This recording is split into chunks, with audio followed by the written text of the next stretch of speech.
Morning tubers, it's Sunday. It's a little bit of an overcast day today. I don't think I'm gonna do any riding. Got some rain on the way. But I wanna do an update, walk around, and explanation of my Honda XR that I'm building because I'm bored and I wanna make a video. So let's go check it out.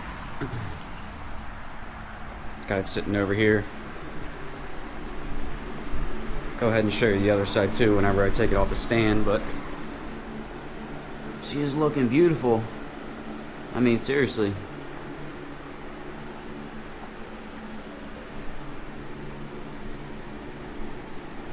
I still have a lot of stuff I gotta buy, but it took a while just to get it to, this current state. So I don't know how much I've talked about it in my other videos. I think I've just shown it here and there, but I basically got it like over 2 years ago. Turn this fan off. But I basically got it 2 years ago, and it's just been sitting in my basement. And I was thinking about buying another bike, another project, and I'm like, I have one in the basement. So I got it, and it was basically just a carcass.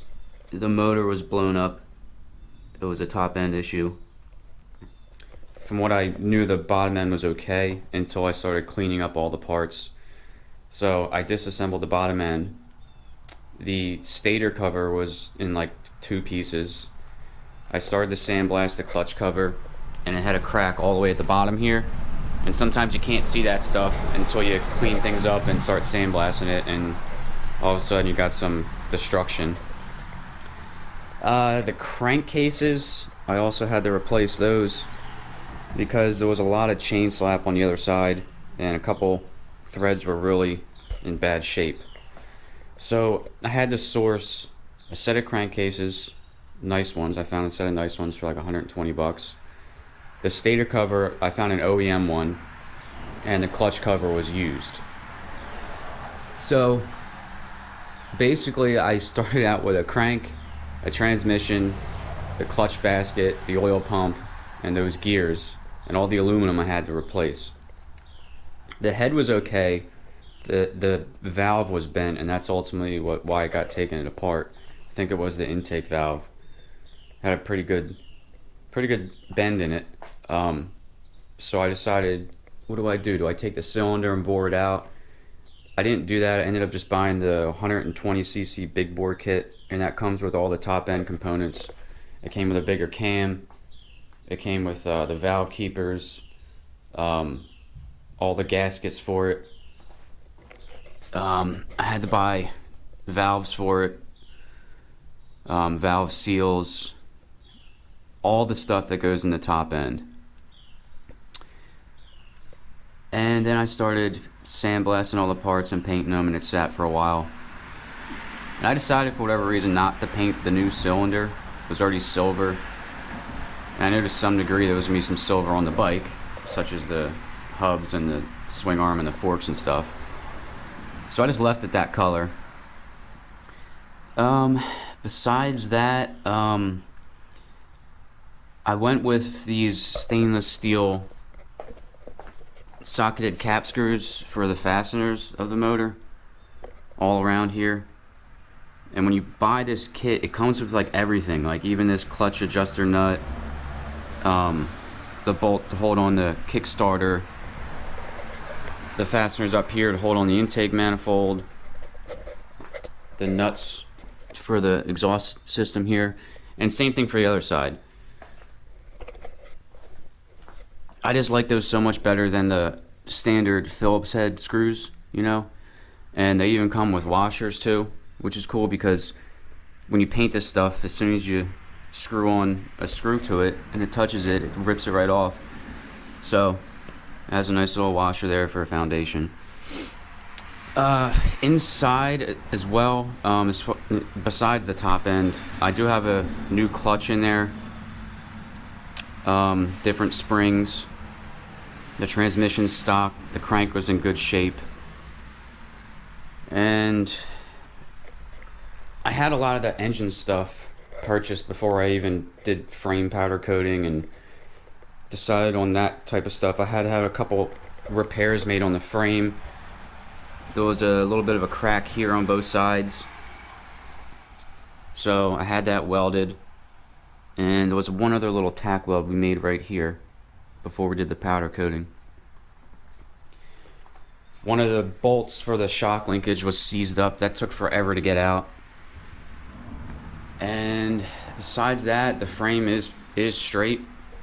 These XRs, you know, when bigger people ride them, sometimes the frame can get stretched out a little bit because it just sits over top of the motor, and there's no bottom support like a larger dirt bike where the whole frame comes down and sweeps under the bottom of the engine. So BBR designed this frame cradle, and it's basically a skid plate, and it strengthens the frame when an adult's riding it. And what's cool about this, you can buy it directly from BBR and like Faster Minis and a bunch of other websites, and it's well over $200, $210, $220, depending on which way the wind's blowing that day. I found this one on Amazon, and it was like $168. Don't know why, but I bought it, and it's shipped directly from BBR. I got the box right here, so I got a pretty good deal on that. So again, I had all these parts sitting here. The whole table was full. The frame was out at powder coating. I sent it to Bonehead Performance, well known, great, fantastic powder coating place, and I had it done. This color is called Passion Red. It's new for 2023. I was one of the first handful of people to get that color shot, and it works pretty well. When I was there, I saw a TRX 250R frame in the same color, and I was like, yep, that's the color, we're going with it. Got that back. I sent the swing arm to them as well. I was going to paint that, but at the last minute I decided to get it powder coated. So that's just standard cast aluminum color. And then I also did the forks the same color. That's the color that they are stock for this year, and probably a lot of the years actually. The color scheme that I want to go with, so this is a 95 stock. It's actually white. It's pretty ugly. The frame's white. The gas tank, I believe, is white. The motor is completely black, and then like the fork gators and the coilover shock is purple. Didn't want to go that route. I really wanted a red frame. I want red plastics. I want to have it look like a 1985. Again, black engine, red tank, red frame, red seat, might do blue, probably do blue. I'm thinking blue seat and blue fork gators. Just in the mock-up stages. Because I was to a point where I had so many boxes of parts, I didn't even know what these things went to, and I had to figure out through all my receipts and the part numbers where everything went to. So I did a lot of mock-up stuff just to stay organized. But let's talk wheels and tires. I really wanted to go gold, but I ran into a massive issue with the wheel I had. The sprocket was busted pretty bad. One of these hubs was completely, it was gone, wasn't even there. A new hub was like $250, just the hub, and I got the whole wheel for like 300 and something. So I just bought both OEM complete wheels. They say Indonesia on the rim, but it's advertised as a new component.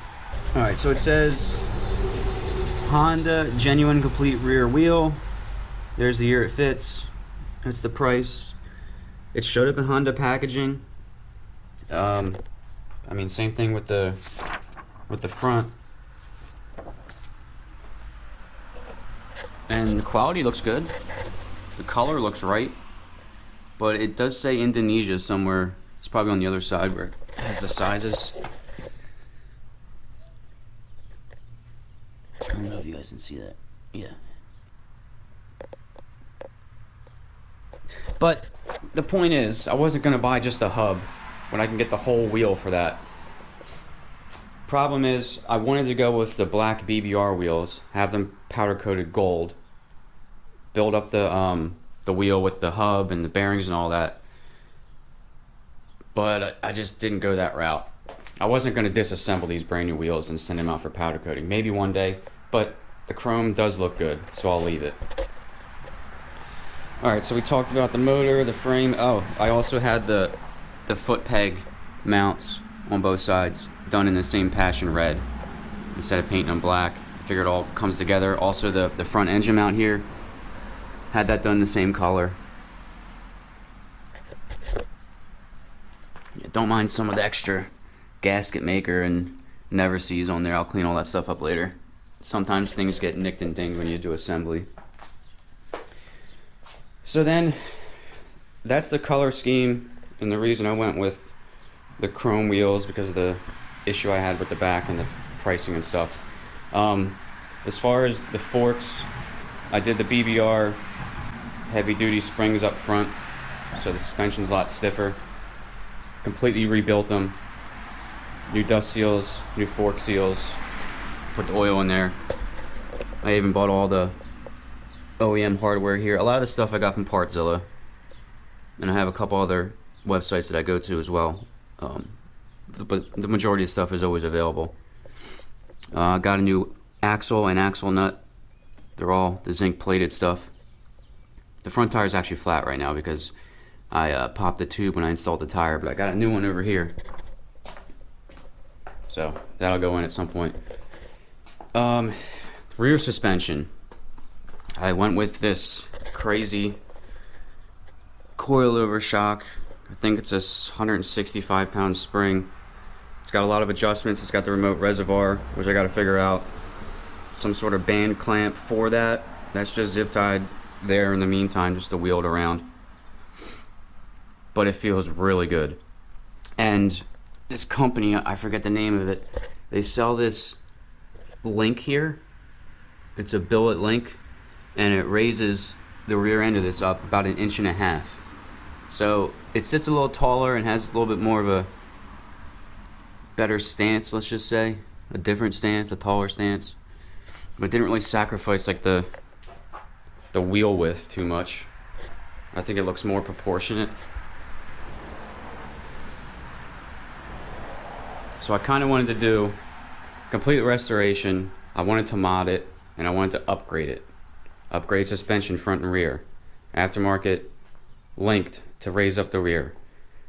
Head work with the cam and all that. 120cc big bore. As far as the triple trees and all that, all OEM components inside here. I did not go with the all balls tapered bearings. I went with the standard OEM stuff. Even new washer, head stem nut. I painted the top and bottom triple tree. Cleaned up the forks really nice, and they were already in really nice condition. Did a little polishing on it. Bought the fasteners here to hold the triple trees on. I couldn't find these. These are not available. So I just cleaned those up on the wire wheel. I think the number plate's going to cover that anyway. Now I have a guy on eBay that I reach out to. I think it's the second time I've done it. And he made me a replacement frame tag. It is sweet. This one's a sticker. The previous one that I did on the XR100 was an actual riveted on metal frame tag. And he actually sent me 2 of these in case you mess one up. But I took a picture of the previous one before I scraped it off and sent out the powder coat. That's the same build date. He always requests that, just so you're not making up a number. He's replicating what was on there. So that's pretty much everything for the front end, I think. Even bought the spacer here. Just super fresh, super fresh. I painted the drum housing, and there's brand new shoes in there. Shoes and springs, front and rear.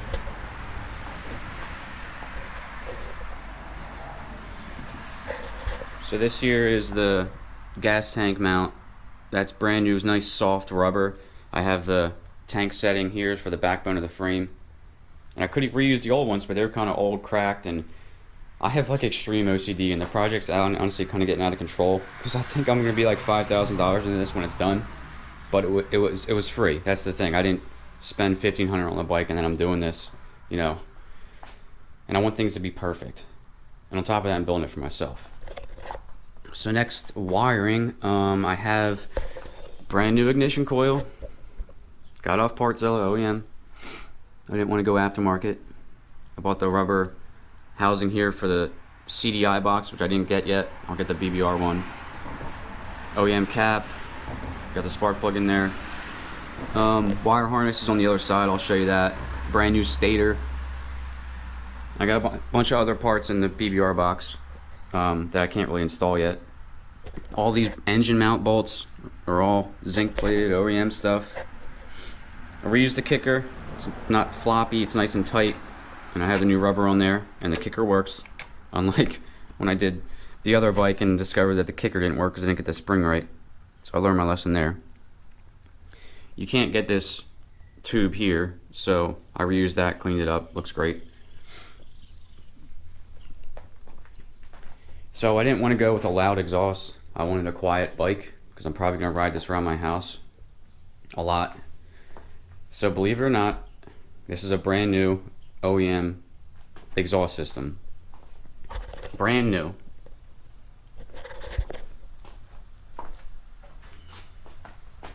But what sucks is I cannot find the heat shield. I cannot find it anywhere, and I really want it. So I think I'm gonna have to find one on eBay used, and hopefully it's not trashed. And the reality is I'm probably gonna buy the exhaust system, which is probably gonna be, let's just say it's $100, but I'm not using the exhaust, I'm only using the heat shield. But I'm gonna be on the hunt for that for a while. Parts like the rear brake pedal, sandblasted and painted. Got the bushing in there. Got the new stop screw, pin, zinc plated, spring, new adjuster nut. I couldn't find this, so I just painted that. Again, just like the front, painted the drum housing cover, and there's new brake shoes in there. Of course, spacers, bearings, all that stuff. Painted the shock linkage here. All new seals, bushings, internals. There's a lot of components that go into this stuff here.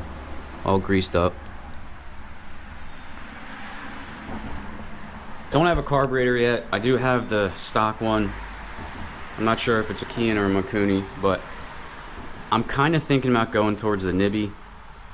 Mixed reviews on it. So I don't know what I want to do with the carburetor yet. But I have time to figure that out. The old intake boot was cracked. Bought new OEM one. New O-ring. Even like all these little tiny rubber components, the grommets here that hold on the number plates, they're all new. I got the new screw for it. I kind of put that there just in the meantime so I know where it goes when I decide to buy plastics and a gas tank and stuff. So there's a lot of different types of gas tanks out there you can buy. Some of them I see there's fitment issues, and either way they're over $200. But Clark makes one, and they make a reproduction replica, and they're made to order. So I'll be buying a Clark tank. It's the same size. It's color matched. It'll look great. I'm just not quite there yet. I'm taking a little bit of a break from this. I got other shit I gotta pay for. I don't have the magneto in yet. I will do that soon. This goes underneath the triple tree to hold on the front fender. I do have new sprocket mount here. The stock fasteners I'm going to clean up. Brake components. This goes somewhere under the triple tree as well. I put the stator in, I just didn't put the magneto on yet. I think I'm waiting for a couple fasteners for that. Forgot to tell you, yeah, also got all new bearings and seals for the engine, for the bottom end. You have to. It's a complete rebuild. It's at top dead center. Well, I put it at top dead center and all that to make sure it spins and the cam's all in the right position, like the mechanical timing. I didn't adjust the valves yet. They're still loose. because I was waiting to put the magneto on, and then I'll adjust the valves. But that's a quick little procedure there. What else? Oh yeah, I'll show you the other side of the bike. Alright, the reverse side. As far as the back, I got new axle, just like the front. Chain adjusters, bought them all individually, every single little part. Chain guard here for the bottom, chain guard for the top, with the sticker, naturally. Painted the kickstand, new spring, new bolt, new nut on the back. And there's a plastic chain slide here for the bottom, and there's also one for the top. Right here, all brand new plastic, right there. The rubber chain slide there for the swing arm. New pan screws. New hardware for the chain guard. New hardware for the sprocket that I don't have yet.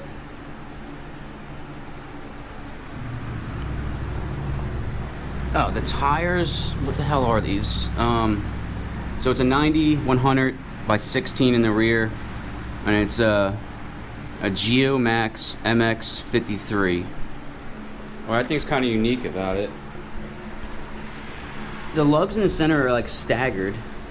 That's cool. I haven't seen a tire like that before.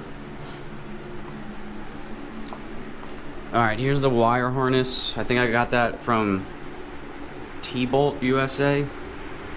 Here's the two connectors that go to the CDI box. This is for the kill switch. I already have it grounded out. Goes down here on the frame to the brand new CDI that's in there, or excuse me, stator. Again, I have the nice stainless steel socketed cap screws to fasten on the stator cover.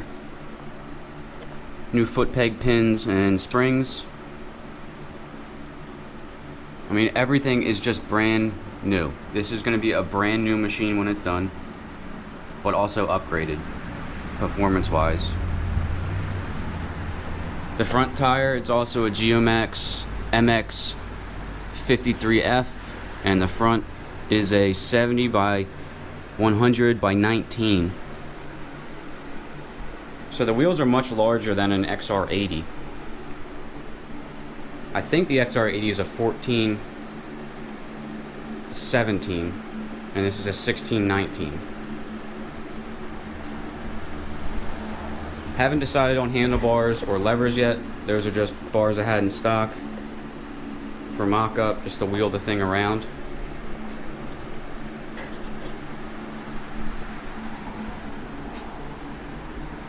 But I basically started this project 11/29 of 2023. And for me, it usually takes a full year to do a nut and bolt restoration, so we're pretty much on schedule. I'm taking a little bit of a break because I have to get a new patio and stuff for my house. But next is probably carb, plastics, gas tank, and all the controls up front. Here's my new parts box of things just in preparation. New kill switch, a bunch of other fasteners. You know, the hose for the gas tank with the clips. There's a fuel line in here. This is the band that holds on the fuel tank. Throttle cable, fuel line. Check this out. Petcock. There's a clutch cable in there. So I still have a lot of new parts here in stock, just waiting for the next phase. There's a lot of things you really can't buy, like the airbox. This one's in decent shape. I washed it, but I didn't really clean it, if that makes sense. The intake tube isn't cracked. We'll reuse that. I started taking these things apart and just cleaning them up the best I can. You won't really see this, but I want it to be as nice as possible. You can't find that new. We have new air filter element. These are going stock. This is the little drain tube John for the bottom of the airbox. So certain things, yeah, I am reusing, but there's not much of it, honestly.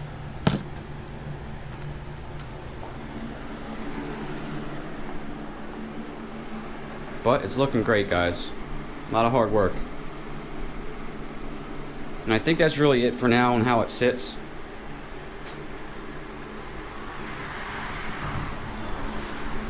Probably get a chain rear sprocket as well.